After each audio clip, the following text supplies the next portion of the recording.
Hey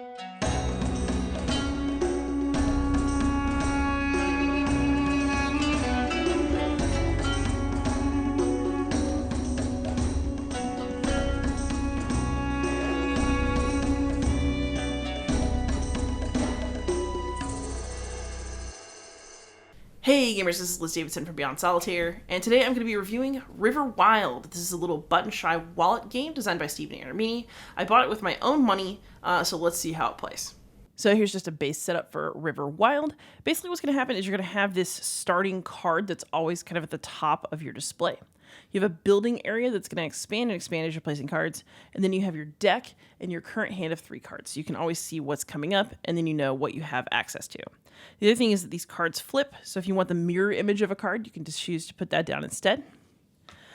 But essentially what's happening is as you go down the River Wild, you are placing cards, and there are rules. So essentially you can place things kind of offset or flush, but what's really important is that I can't put this land here touching this water, like that's not a natural beginning land space. So I could do something like this, or I could flip the card, and I could do that.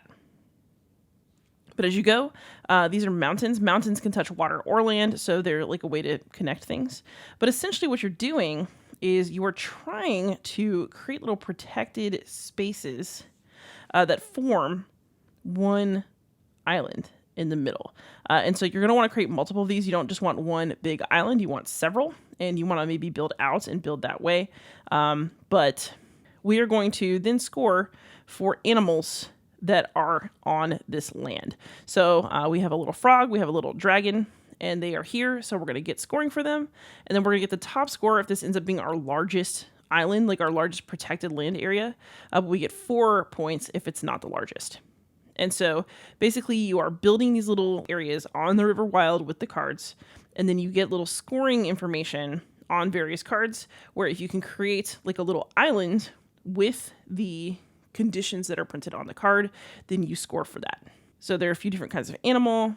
There's sort of an any 5 animals condition here, and you just kind of see what you get and you work tactically with everything as it comes down.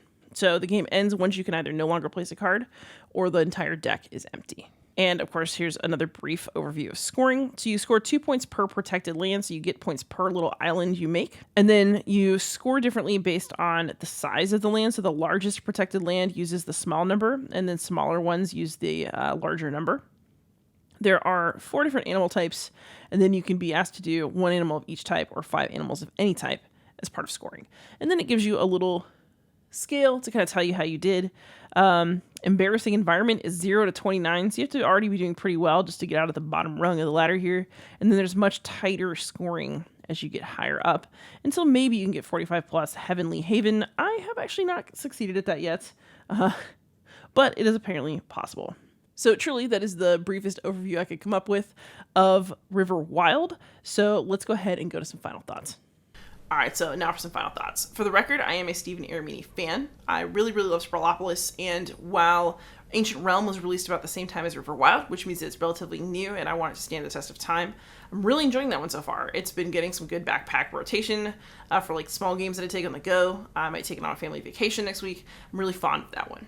But River Wild is just not quite doing it for me. I think it's a bit of a miss. And I guess this will just be a couple minutes of me trying to explain why. So I don't necessarily think the game is bad. I mean, it's definitely not unpleasant while you're playing it. You know, you're pulling cards, you're thinking about where they could go. There are some decisions there. The color scheme is nice. A little fantasy world is cool. You know, there are things to appreciate about the game, but I just feel like what it lacks is that sense of decision and that idea that you're making kind of crunchier choices. So that lack of choice, like how does that express itself? Well, there's really only so many things that you can do with each of the cards in River Wild. Even though you can kind of flip them and mirror them and, you know, put the cards in different places, sometimes depending on the way that your river is building out, there's really very little that you can do with each card. And then at other times, it kind of seems like there's just really obvious decisions to be made, but there's nothing that's really crunchy. So with something like Sprawlopolis, you can put a card in multiple configurations and you're really kind of wringing your hands about what exactly you want to do. With something like Ancient Realm, you're really thinking about, okay, so which which resources do I want to spend to get what, because I could do multiple things, and what order should I do them in, and like what should I anticipate, and what should I, what small decisions do I need to make that are going to have big consequences later. With River Wild, it doesn't really feel like any of those decisions are there. In fact, it more just kind of seems like you have some cards, and all you can really do is the best that you can with them. I never really felt like I had done anything particularly exciting in the game, so it can be a little bit meditative. It can be, I guess, a satisfying play if you just kind of want to do something with a short period of time. But as a puzzler, I just didn't really think that it was entirely there, because I didn't think that it offered me enough space to make decisions that I felt good about. And alternatively, it also didn't offer me enough space to make mistakes that I later kicked myself about, which means that it's not a game that I continue to think about once it's back in Little Wallet, and it's probably not a game that I'm going to think to take back out when it's time to play something, because it just didn't have any hooks to put into me. So, River Wild is not a terrible game, but I just don't think that it's reaching the heights that other micro games are able to reach now. The space is so full with games that are really, really great, including Air Mini's own work, that this one is really just maybe a pass. There are a lot of micro games I'd rather play, either Sprawlopolis or Ancient Realm, for example, or something like Orchard from Side Room Games. And all three of those, just off the top of my head, are more enjoyable than River Wild.